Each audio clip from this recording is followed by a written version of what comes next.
Good afternoon, everyone. I'm immensely delighted you are here with us on our virtual conversation with Angeline Butler, a powerful voice of the civil rights movement. Angeline Butler is a celebrated singer, actress, playwright, producer, instructor, and student organizer for civil rights during her teens. She was one of the first students to be jailed for their nonviolence resistance. My name is Diane Walker, and I am the senior librarian. Also, we have Anne Marie, librarian, who will be sharing the screen, Kevin Collins, library specialist, who will help everyone with our virtual housekeeping.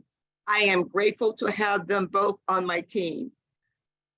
Please remain muted while the author is talking. Enter your questions in chat, and they will be read aloud during the Q&A. We'd love to see your faces, both familiar and new, but we understand if you turn your video off during the presentation. Okay, let's get started. We're going to start with a 5-minute video about the civil rights movement, and then we'll hear the voice of none other than Angeline Butler. Thank you.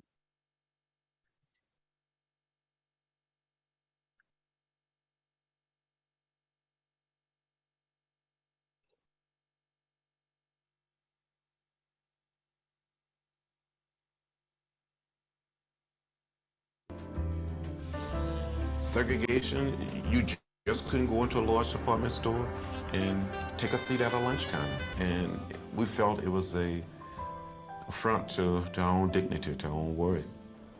Every Tuesday night, I started attending these nonviolent workshops, and it was there that I met Jim Lawson. We saw a wrong, and with our bodies, we went into the situation to correct it.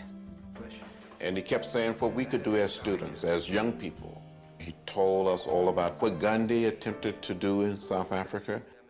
We were trained in nonviolent direct action, focused on the lunch counters. And that's what our training was about. The role plan was conditioning us, preparing us, because we were going to face opposition, possibility of us being beaten. We had to be prepared.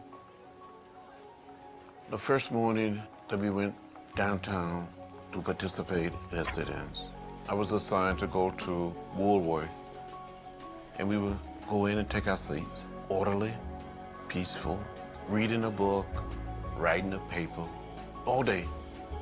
And then we would come back the next day, waiting to be served. February 13th was our first sit-in Nashville. On this sit-in, we had about 130 kids.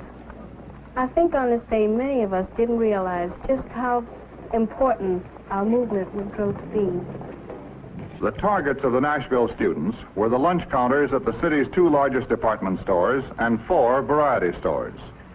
And for the first time, the community was confronted with Negroes in places where they had never been.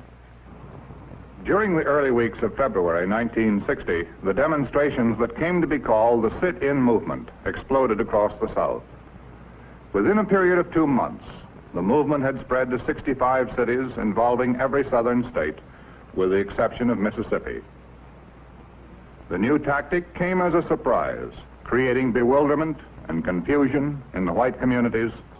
The white people in Nashville were stunned. I mean, they were more than stunned. Their way of life, they felt, was being disregarded. During the weeks after the sit-ins began, opposition in the white communities of the South solidified, and the first signs of violence appeared. Those few whites who sympathized publicly with the sit-ins soon found themselves to be prime targets. I have thought for a long time that Negroes should be allowed to sit at the counters where we are served downtown. This is just a part of many things that I think they should be allowed to do. I have felt that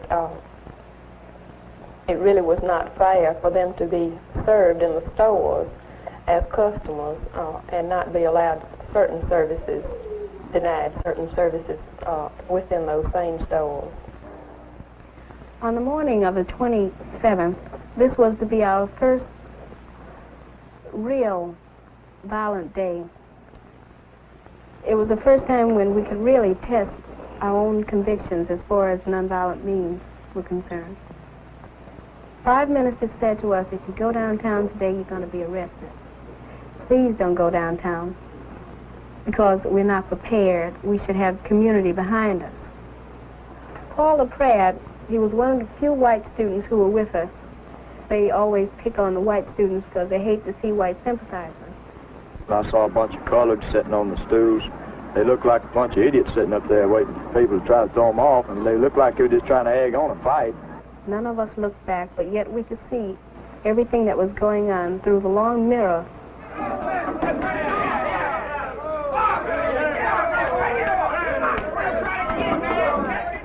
And it seems to me that when it happened, that all of us wanted to be hit. This was an experience that we needed to keep our movement going, to keep ourselves going, and to convince ourselves that we really were nonviolent.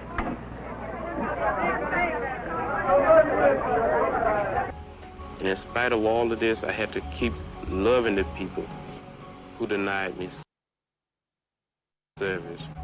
We knew that we were sticking our necks out to realize that you could get blind or your teeth could get knocked out. We had to make the point that sometimes you have to put yourself in harm's way. And in the process, you may stir up some violence, but you would not engage in the violence. We were attacked.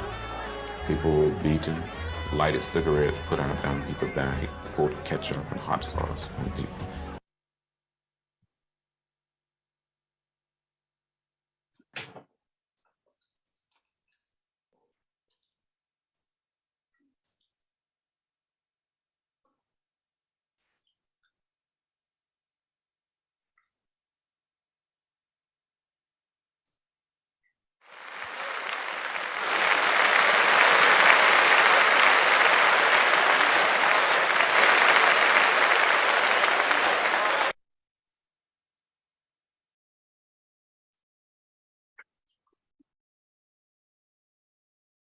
It's hard to have the applause at the front end.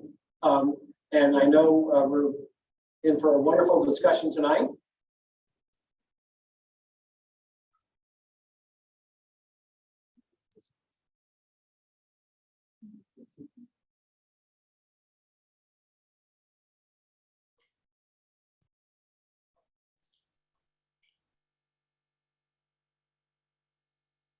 Yeah, awesome, Angeline. The floor is all yours. The floor is all mine. That's amazing. The title of your program was Lift Every Voice and Sing. And I remember as a little girl at the Crossroads Elementary School in South Carolina, Eastover, South Carolina, we always had to pledge allegiance to the flag. And then we would sing, Lift Every Voice and Sing. And then we would sing the Negro National Anthem.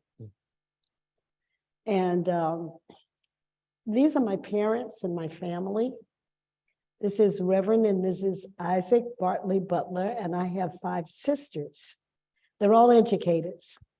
And one of my sisters, Aretha Pickford, became the most awarded educator in South Carolina. She was the first interim Black superintendent in Richland County Schools. And then she was on the faculty at the University of South Carolina, and then she went traveling and took people on tours.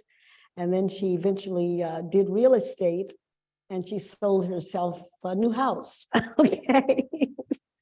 But there's Mary Walker, who still lives in our home place, which is in Eastover, South Carolina. And we live on a basically a 68-acre farm. And Mary and her husband have kept that all alive all these years. My mother's house is still intact. It's across the way from Mary's house that she built on the property that my parents gave her. And then there's my sister, Mildred Elaine, who retired from the Los Angeles County schools. And then there is, she was a mathematician. and she had 5 children of her own. And one of her grandchildren right now just did magna cum laude, okay, out in Ohio, and she's going to get married soon. So Elaine wants to know, are you going to go to the wedding? You know, I don't think so, but anyway, I'm so busy with my own life.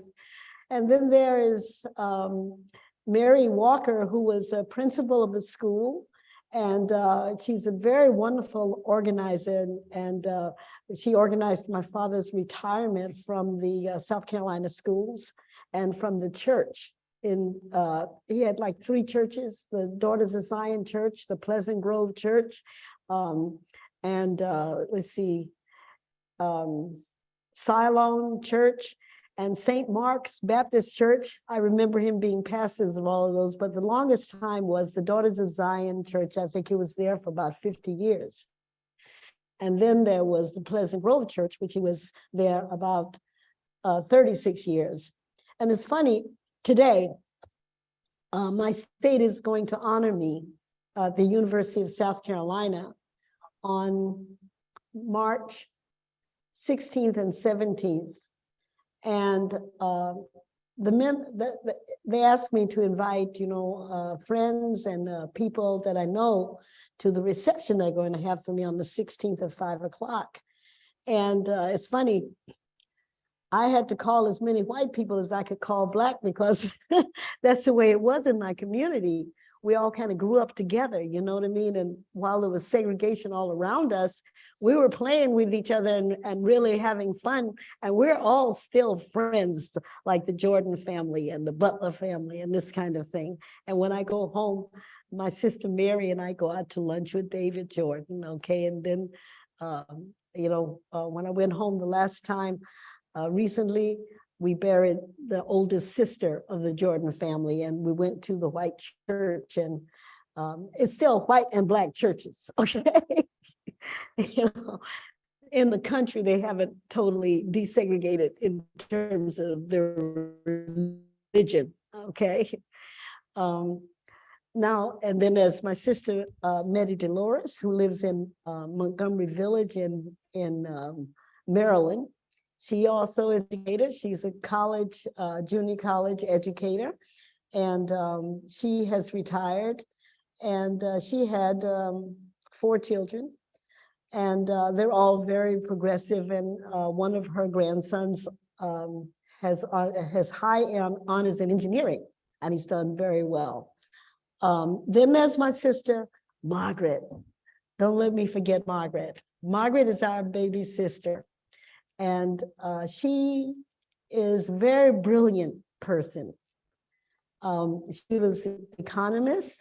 She was a business major, and she uses the economic models to analyze her life. And she was one of the first Black stewardesses on Pan American Airlines. And so we got a chance to travel the world through our sister, Margaret. Now, did I cover all of my sisters? Aretha, Mary, Margaret, Dolores, and Elaine. Yes, I did. And there's Angeline standing in the background. That's you in the background, right? That's me. That's me. Yeah. Were you the And youngest? I was the oldest. Oh, you're the oldest. I'm the oldest, and Reverend Butler is there, and Mrs. Butler. Both were educators. Reverend Butler was not only a minister, but he was a mathematician, and I think that's where Elaine got all of her skill in mathematics from. I think she's watching tonight, as a matter of fact. And she's in Los Angeles, California, out in Compton. And that's amazing. Then there's my mother, Mrs. Butler. Mrs. Butler was born into a family that her father was mixed, okay? Her grandfather was white, and he had 2 sons, and then the son, who was the mother of Mrs. Butler, had 12 children. And when he died, he left tremendous amount of land. They had over 1,000 acres that they inherited from this white man through their grandfather. Mrs. Butler was one of the few people in her family that went to a college education. She was a very disciplined woman who taught second grade, but she was the principal of the school before that. But you know, they had those schools like Septima Clark used to teach in, where were one-room schoolhouses in South Carolina, because they weren't allowing Black teachers to teach in the public schools.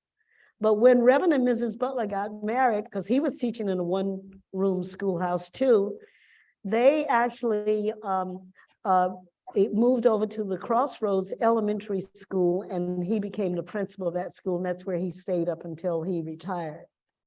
Okay, wow. So Angeline, thank you so much for showing us this beautiful picture of your family and telling us all about your family. And that kind of brings to mind a question that I had.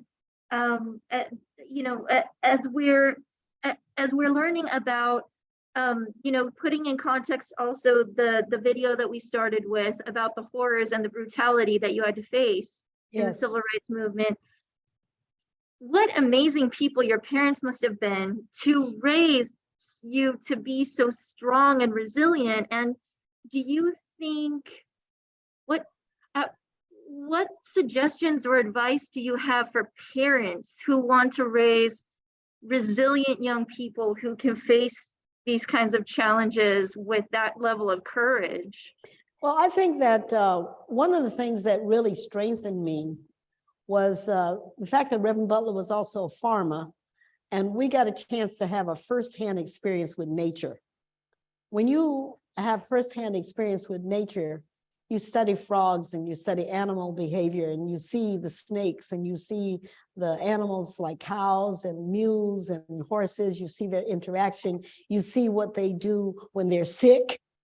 They lick salt, you know, they eat grass, you know, and, you know, when we would travel to our grandfather's house, who was Reverend Butler's father, Reverend Thomas Butler up in Greenville, you know, it was just amazing. He had bought maybe 300 acres of land on his own. You understand? He didn't inherit that. He bought that land. He was a preacher, teacher, and a farmer. Now, Booker T. Washington said that if a Black man was a preacher, teacher, and a farmer, this was automatically a kind of independence in the being, because you're not dependent on, let's say, going to the store for produce. You have land, you can grow crops, you can grow your vegetables. And so you're not dependent in the same way as people who live in the city, for instance, who are dependent on the stores and dependent on the corporations and dependent on everything, okay? You reach a level of independence now. So that also brings in your mind a kind of independence in your thinking, because now you're interacting with the people in the community who are doing the same things that you are. So when I grew up in school, we had strong PTAs where the parents really were involved with their children in the school, and to show it, if you disrespected a teacher, and let's say Reverend Butler had to chastise you, well, when you went home, you were chastised more by your mother and your father, okay? So when I look at today, you know, and I think about it very often, you know, because we're talking about 60-something years ago when I was a teenager, okay? You know, when I was in that film that you were just seeing, I was 17 years old. When I was in my first arrest, I was 17 years old. John Lewis was 2 years older than me. Bernard Lafayette was 1 year older than me. We were all 17, 18, and 19-year-olds, teenagers.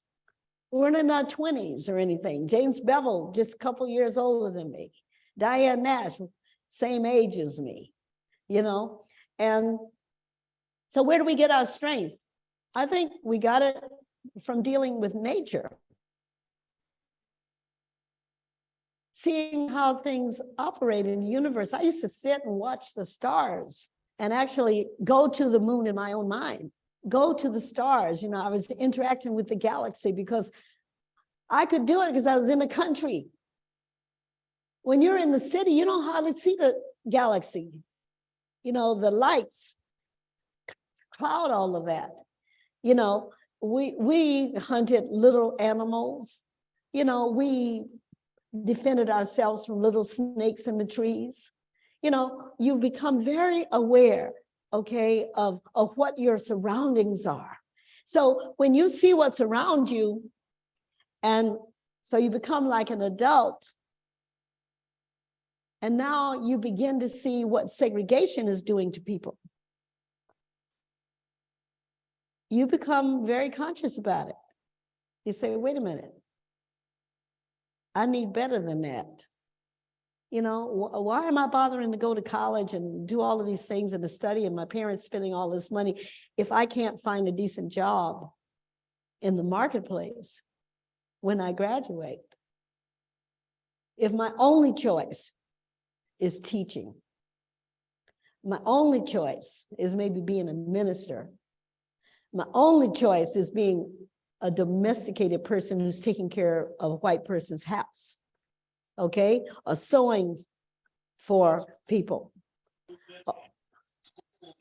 In other words, the opportunities were limited. You know, we couldn't get work in the cities in the department stores unless we were cleaning, scrubbing, clean the bathrooms. They were spending our money there. And in fact, in Nashville, we were spending some $60 million a year in that community. And yet we couldn't sit down and have a hamburger at the lunch counter. So what did we do? We organized against that.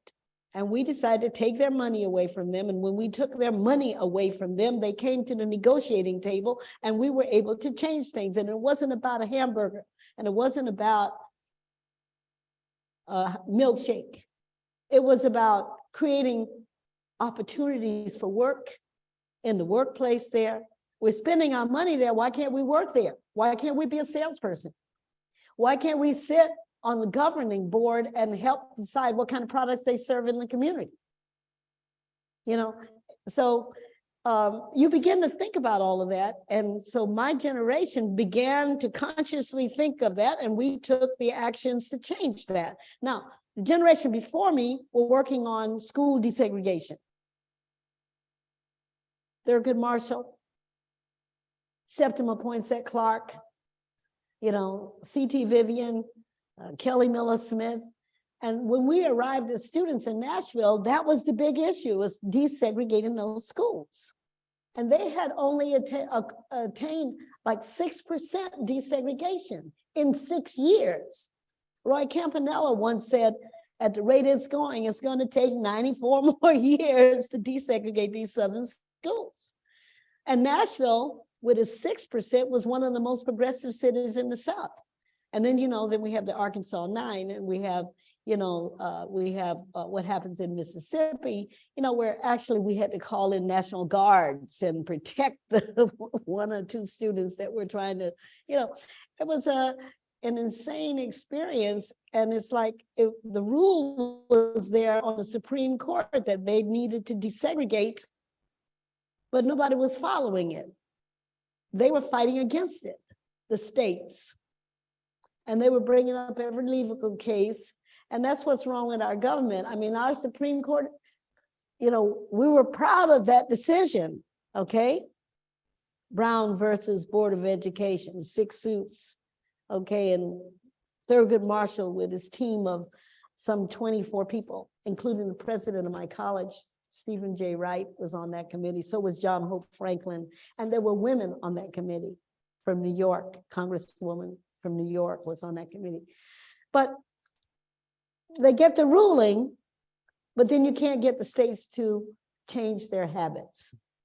And they're gonna fight and fight and fight as long as they can to make sure it doesn't happen. So that's where I went to college, and I saw that happening. And we decided, well, you know, let's approach it another way. So we chose sit-ins. And eventually, the Congress on Racial Equality, we chose freedom rides. And then there was Albany, Georgia, And then there was the Birmingham sit-in with Martin Luther King. He was 2 years later than we were in Nashville. And then you had, us moving into Selma. Then you had the Mississippi Summer. And that's when Goodman, Cheney, and Sverna were killed, simply because they were young people who had come down there riding a black guy with two young white guys in a car. They put them in jail, they let them out of jail, and then they followed them and they killed them and put them underneath a mountainous mound. And it took 3 weeks to find their bodies. So what is the psychology of the people who do that? That's the KKK mentality at that time. And we were living side by side with that. People that would smile in your face and go to a KK meeting at night and put a hood on and burn down somebody's house. You know what I mean? Or kill somebody like Emmett Till. That's what we were dealing with in the South. And yet they come back out the next day, they don't know nothing. They treat everybody like they just so gracious and they're like, such good people, but they're killing us at night. Ask me another question. Well, piggybacking on the, in the line of that, when you met Jackie Robinson and he wrote about you, and I'd love for you to share a little bit about your play that's premiering soon at John Jay College's Africana Studies Department. Yeah, I'd love to talk about it. Yeah, when you and Robinson were talking, he wrote, "I didn't believe that I would have the ability to remain nonviolent under the conditions that you and your colleagues had faced."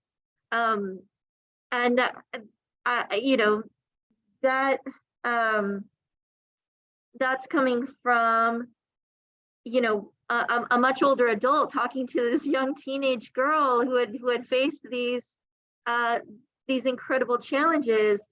How did you get through that non-violently? Well, it's like Lafayette was saying in the film, we were role playing. And role playing strengthens you because what you do is you put yourself in a situation, you act it out as if it's really happening. They pushed us off the chairs. They spat on us. They hit us. They did that. The ministers who were harassing us in the back as if they were white people. You understand? White, angry people saw us sitting. And when we would go through role playing, then we'd get up and talk about it. Well, how did you feel? Someone pushing you out of a chair. How did you feel? Someone pulling you off a chair and beginning to fight you. How did you feel about that? Well, most of us want to hit them back, but we can't, because if we hit them back, it's going to cause a riot. We don't want the riot. We want them to do all the violence that they want to do, and we want to make them think about it because we don't react to it. We're placing ourselves on the conscience of the people that are being cruel to us. Yes? It's like the people who crucified Christ. They didn't feel good about it when they saw him actually bleed. You understand? And he was up there suffering, and he says, "Oh God, why have you forsaken me?" Okay? But the people that betrayed him, they didn't feel good about it once it actually happened. Do you understand? So when someone hits you, someone spits on you, someone takes your glasses from you, well, maybe you can say to them, do you have a handkerchief? And if that person has any kind of humanity, they'll respond and feel bad about the fact that they just spat on you or they just took your glasses and stomped on them. You understand? You have to find ways to reach their heart because those are, after all, human beings. okay? And even if they beat you up and all of this, and you do nothing, they think about that eventually. They think about it. And for a long time, they'll become more and more resistant, but eventually they will change that. They will change that need to fight and show anger at what doesn't exist. We're not fighting them back. All we're doing is trying to get a share of what's there, our fair share. And we're doing that non-violently. So Jim Lawson, it's one of my favorite pictures. This is Jim Lawson, who trained us in nonviolence, and that's Septima Poinsett Clark, who was the person with the citizenship schools and the mother of voting rights, okay? Without Septima Poinsett Clark, you wouldn't have had all of the people registered in this country. She had the literacy programs. She trained Rosa Parks. And here's my picture with Rosa Parks. Rosa and Bernice Robinson. They were at Highlander Folk School, and we were doing a video evening and putting our stories on video. So Highlander has quite a lot of stuff. And Septima was talking about some of the things that happened to her when she was way back younger in Charleston, South Carolina, when she was fired from the Calhoun County schools for admitting membership in the NAACP. Okay, South Carolina made a law that you couldn't work in a government or state job and belong to the NAACP. That's also Septima Poinsett Clark. She's like 88 at that point, and she's speaking after a play that I wrote in her honor, which was called Voices of a Sit-In. And we did it at the church in Ocean Park in Los Angeles. This is the early part of the sit-ins that we're talking about now, because 1960.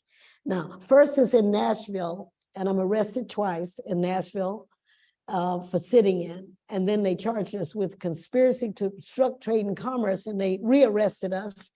And then the Congress on Racial Equality sponsored a summer institute toward the end of the summer, and they invited student leaders from all of the different groups.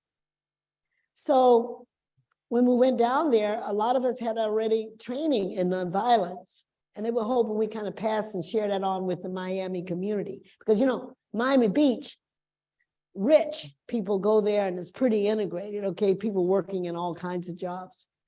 But you come right across the water and it's like Alabama, okay? With the racist policies and the for colored signs, for, you know, colored water drinking fountains. And, you know, the Congress on Racial Equality found out that Blacks were spending sort of 40% of the monies that were coming into Shell City, a new shopping mall. But yet, that was a place we couldn't go sit down and eat. That's a lot of money in a mall. So we students went in there, we sat down, and the first day, they closed it down, put the Black people out, they put the white people out, they put everybody out, closed the cafeteria. And then we went back the second day, which is in August of 1960. And now they ask us to leave, we don't go anyplace, and we sit there, and they said, look, you know, we didn't want to do this, but we have to call the police because you're not supposed to be in here.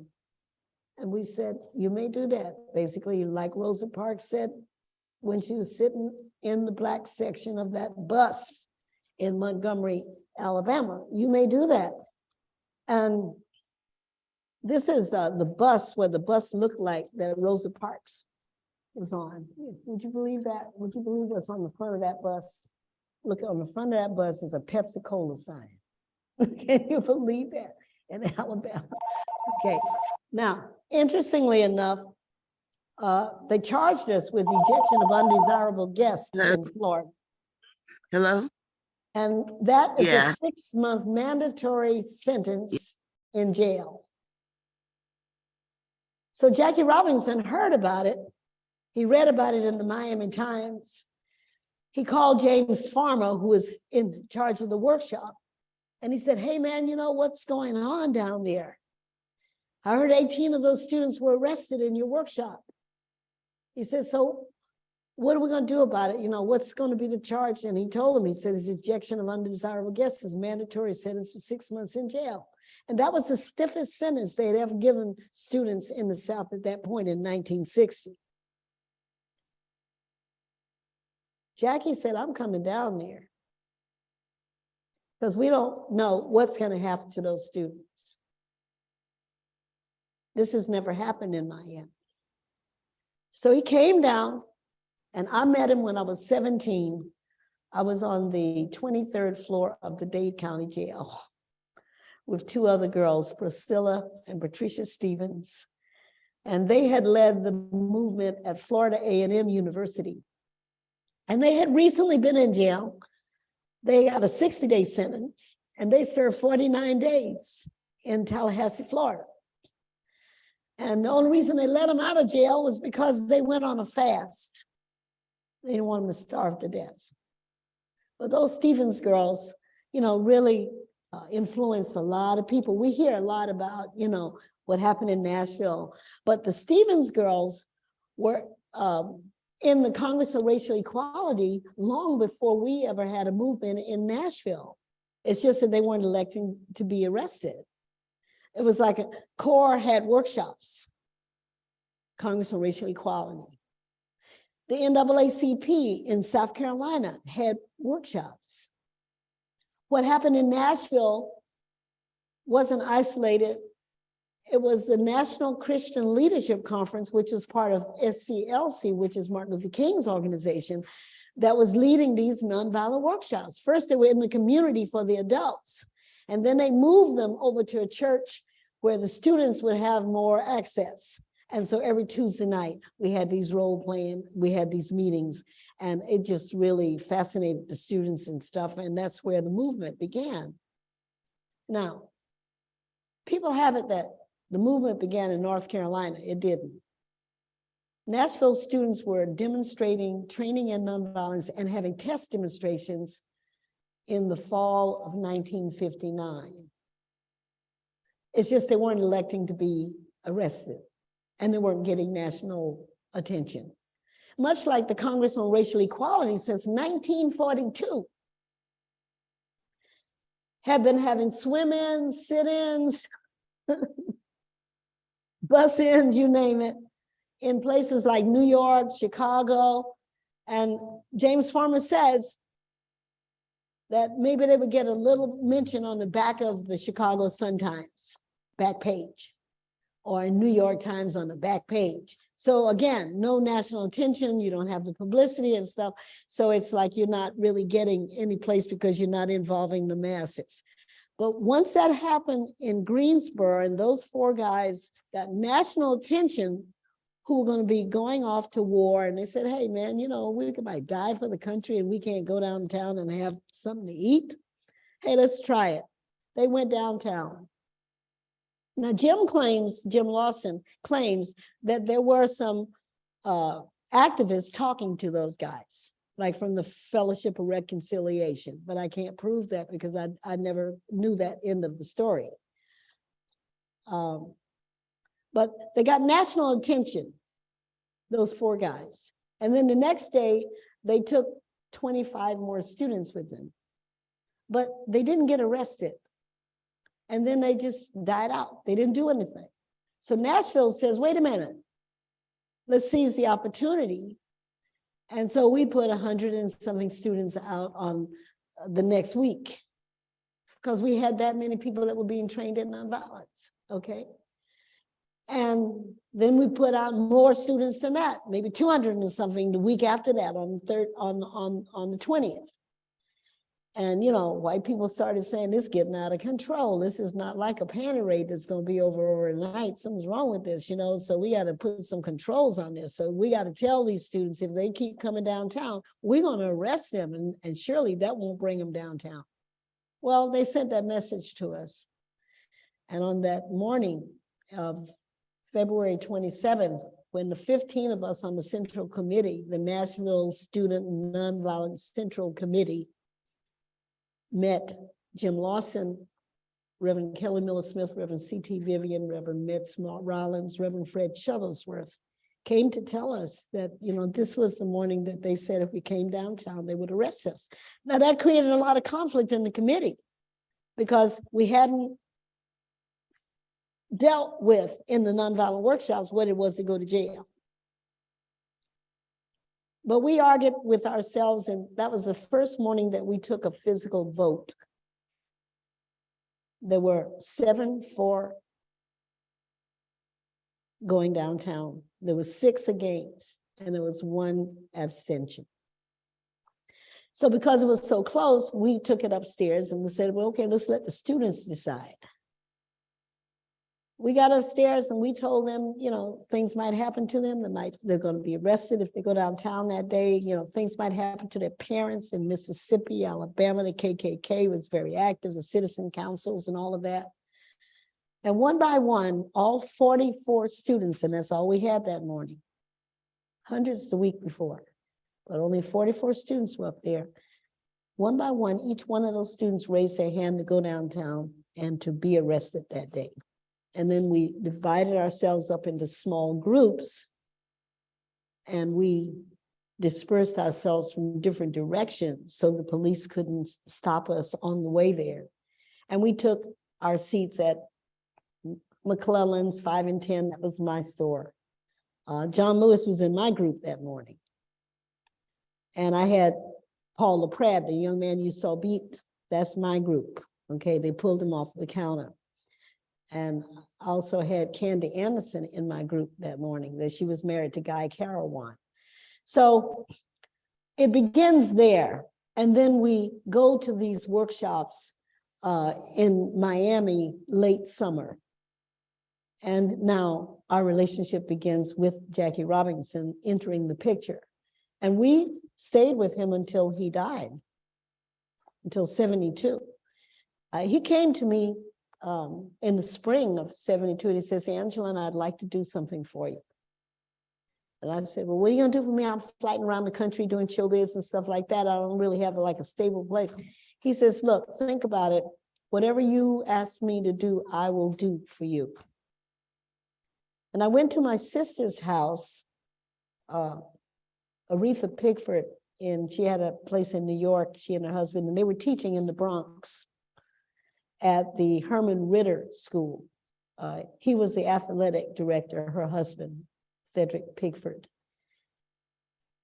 And he had an assembly program that he was in charge of, and he was looking for a speaker.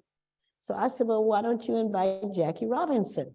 He says, but I don't know Jackie Robinson. He's like my idol, but I don't know him. I said, but I know him. And I asked Jackie Robinson to go up to the Herman Ritter School because he said he wanted to do something for me. That's what he did for me. And when we were there that morning in the spring of 1972, because he died in the fall of 1972. Jackie wasn't supposed to be driving a car because he had terrible diabetes, and I didn't know about the heart thing. That's what eventually killed him. But he wasn't supposed to be driving, but he was still driving, and he had a kind of a off gold color, big old car out there. And when he walked into the school, nobody recognized him because he was gray. You know, he grayed very early. And they said, where is Jackie Robinson? I said, there he is. You know? That is so amazing. And that you were able to do that. That must have been amazing for them. Anyway, so Mr. Pickford, he had no faith in the fact that he was going to show up. So he just sort of, you know, was doing things and organizing and not paying. And he got a voice thing over them things. Said, Mr. Pickford, come to the principal's office. Mr. Jackie Robinson is waiting for you. And when Jackie Robinson summoned to the principal's office. Yeah. And then when Jackie Robinson met Mr. Pickford, Pickford said, well, what are you going to talk about? What do you want to talk about? Jackie says, well, what do you want me to talk about? And he says, well, I want you to talk about anything you want to talk about. And Jackie says, I'd like to talk about narcotics in our community because we've been having a very serious problem with my son, Rachel and me. And we want to try to get the drugs off of the street because it's killing kids. And I want to talk about that. So he went on for about 20 minutes and he talked about that. And he told them about how there were places they could get help if they got addicted. You know, there were people who were interested in helping them to avoid that kind of pressure. You know, and it was beautiful. And the children gave him standing ovation. They were so proud that a man like that had come to see them. That is so amazing. I mean, yeah, and you know, that is so amazing that that you were able to connect Jackie Robinson with those young people, and also just, you know, and thank you for sharing with us a little bit of his really great magnanimous spirit too. And I want this is my poster. Yeah. At John Jay. This is happening March 6th. I've written a play about the Jackie Robinson that I knew. He cared about other people. Because I'm finding that the young generation in college, they don't know who Jackie Robinson is. You realize he's the very first man that broke into the National Leagues with the Dodgers. And through him, I got to know Roy Campanella. I got to know Don Newcomb. I used to follow Don Newcomb on the Fox Hills Mall's golf course. And then I got to know Roy Campanella and his wife, and he was in a wheelchair, you know, because of the accident that happened to him. But I'm still in touch with Roy Campanella's daughter. And Rachel Robinson took me out to 13 lunches after Jackie Robinson died. And I told her I wanted to write a book about her and Jackie. Well, what ended up was I ended up doing a play about them called En Route to the Hall of Fame. And I talked about how they supported each other through all of that tribulations and stuff that they went through. Yeah. That is so cool. I want to, since we only have like a few minutes, I want to make sure and open up for questions because we have so lots and lots of people here. If any of you have any questions, please raise your hand or ask to unmute, and we will unmute you and help you ask your questions. And also you can put your okay, so there's a great question in the chat also from Kathy. How can we read or see your plays? They sound amazing. Well, I don't know where you are. You're in California. I had a play years ago in 86 and 87, Voices of a Sit-In. I'm not a playwright. You understand? When I write, I'm always writing about revolution and change. And I'm a one-woman show. I traveled most of my life around the world and I performed in, you name it, and I performed in about 146 television shows as well because I was on tour with Johnny Carson. I was his opening act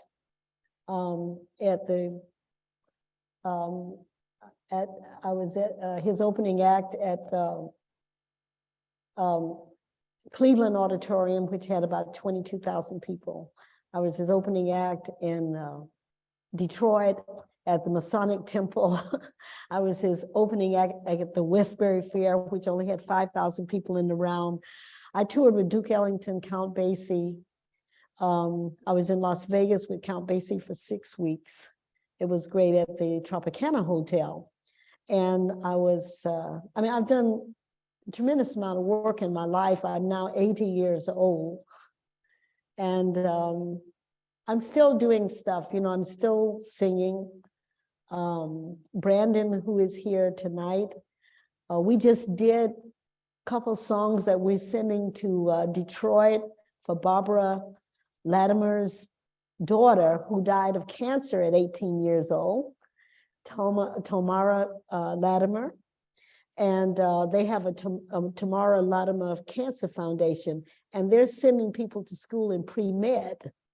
And so I also helped her to get a dance group for this, because what we do in the community is just as important as what we do in the national thing, So I'm always tied with a community. On the 25th of this month, I'm with an organization called, I think it's Ujamaa, where I'm their Black speaker. Well, they're Black, but I'm still their speaker in sort of a group situation. Then South Carolina, as I said, they're honoring me for 2 days in March.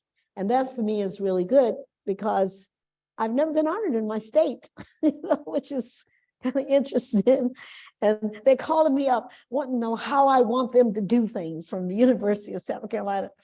They wanted to even have a special lunchtime where I would invite my personal friends. I said, most of them are gone.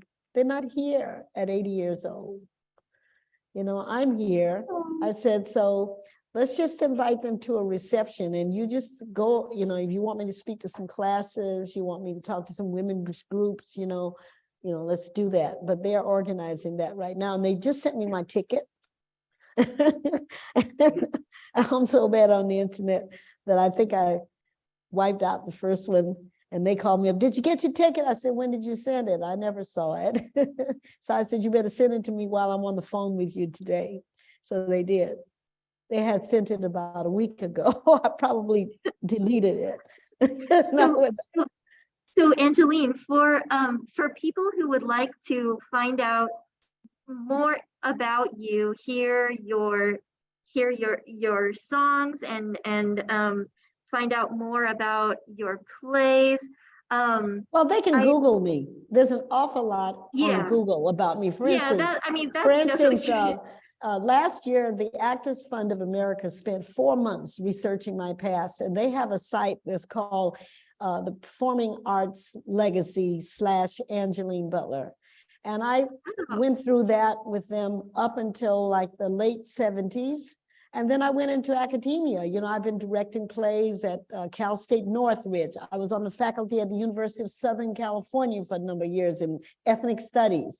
I had a major program out there where 2 major programs. One was one that I founded, which was the Black Composers' Contribution to 20th Century Music. And I'm the first person to address that in this country in a major academic thing. And we, maybe 500,000 people saw that in Los Angeles, because we had television, 3 TV shows. We had 10 hours on Stevie Wonder's radio channel. We had, all of the, we had a lot of media participating, I did that. And then after that, Juilliard now came up with, you understand, the jazz program and stuff like that. But I'm one of the first people that was doing that. And I consider that civil rights too, because I create projects where there's a need, where things are not happening. I revived Lorraine Hansberry's Les Blancs at Cal State Northridge. That's a book about the death, about the death of apartheid. Okay, so all of the things that I've been doing in my life, I consider them a part of social change and academic change, because you got to remember, we didn't have Africana studies, many years ago. We didn't have Latino studies and all those things. It was people like the SNCC people, beginning with Mississippi Summer, that really began to teach cultural studies for Black people. And then it was people who came out of our movement who fought places like San Francisco State, who shut down Columbia University until they changed their curriculums. Do you understand? So civil rights doesn't mean just out protesting and stuff. It's the change that you bring within an institution that needs changing, that's got a curriculum that is biased, one-sided. And they need inclusion, because we have a society that's very, very broad, especially in a place like New York. But there was a time in New York when they were not addressing it. And that's what we shut down Columbia University over. Those were SNCC people. a little bit later in life, you understand? Then you had the cultural nationalists, you know, with Miri Baraka and people like that down in New Jersey. Then you had Ron Karenga and all these guys. But it's a growth from the SNCC movement of the 1960s and what the Congress on Racial Equality had been doing all the time. I mean, one of the things that I feel like I'm blown away by is just how much actual organizing and teaching and training was involved in those early days of like the sit-in movement, and how you know, in the recent article that was published about you like just yesterday in Pasadena Now, you know, you mentioned that that, you know, people are needed not just to respond to horrible things like police brutality, but also like to train people how to organize, to be in the community, talking to people, to be in the churches, in the schools. The precincts need organizing, and people need to take an interest in their local communities, not just when they have a tragedy, but they need to do it on a daily basis. And that was what was different about our movement from the movement today, like Black Lives Matter or Occupy Wall Street. That was, it was, you know, led from the internet, okay? And they accomplished, you know, a few things, you know, because they certainly showed us that there was a 1%, you know, wealth, and there's 99% other people struggling in the world. You know, they did that. But there was very little discipline with that movement. They had a lot of racial incidences and stuff like that. You know, there are a lot of people who were involved in Occupy Wall Street incited police. That's not nonviolent. Yet they had our rules, like in Jim Lawson's book that he's teaching at UCLA Labor Center, had our rules on the wall, but there was no training. You understand? You have to train people to get involved. You know, you have to, you know, NAACP used to have youth groups. Nowadays, Al Sharpton probably has the best youth groups in the country. They go consciously around to different colleges and stuff and try to organize. The Congress on Racial Equality used to have youth groups. Marvin, the guy that was the second in command after James, Marvin, I can't remember his last name right now, but he died a couple, you know, years ago, and we can't hear from the Congress on Racial Equality. Marvin, I've forgotten his name, but he was like there for years, you know. And we don't need people to die out like that, you know, and nobody take over, you know, like the Congress on Racial Equality. I tried to call them up last week to tell them about my project because I'm talking about James Farmer and the Core Summer Institute. The phone is disconnected in New York. They were down in Lower Manhattan. I cannot find the Congress on Racial Equality. Now they have a Stanford Institute. So obviously there's some members on the West Coast, you know, but right now in New York, the Congress on Marvin Gish, it's non-existent, which is terrible. That's one of our best organizations, and it was interracial, and it was begun by students, college students, you know, just like SNCC, okay, Student Nonviolent Coordinating Committee. Well, it's 7 o'clock. Diane.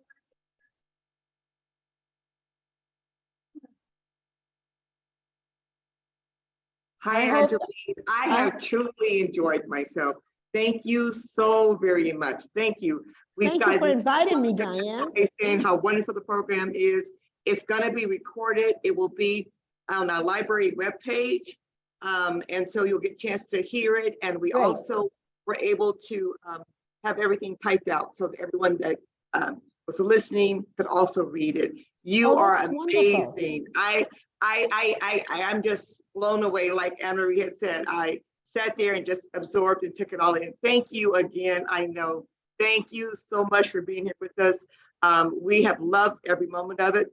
we have got to go now, and we want to end with your beautiful voice because, as I said, you are so many. Yeah, you wear so many hats. So And we're let's gonna not forget Ben Zealous, okay? Okay, Okay. so here we go. Thank you. After the song.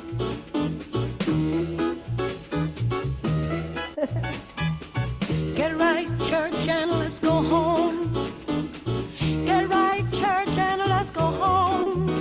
Well, it's get right, church, and let's go home. I'm going home on the morning train. That evening train might be too late. That evening train might be too late.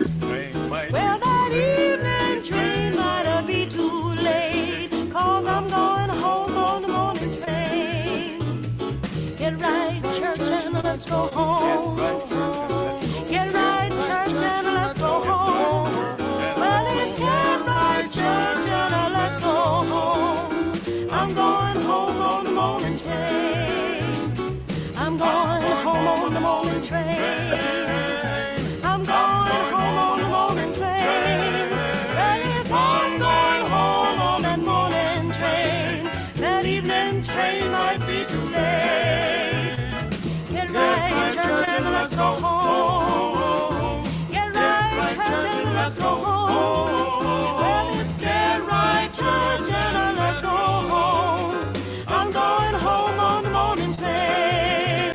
I hope my mother will be there. I hope my mother will be there. Well, I hope my mother will be there. 'Cause I'm going home on the morning train. Get right, church, and let's go home. Get right, church, and let's go home. Let's get right, church, I'm going home on the morning train. Get right, church, and let's go home. Get right, church, and let's go home. Let's get right, church, I'm going home on the morning train.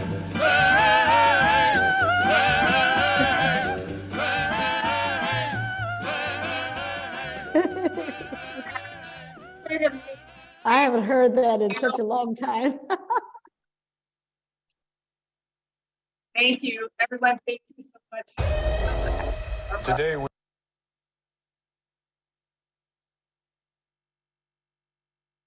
Thank you, everyone. Thank you, everyone. Thank you, Angeline. Thank you.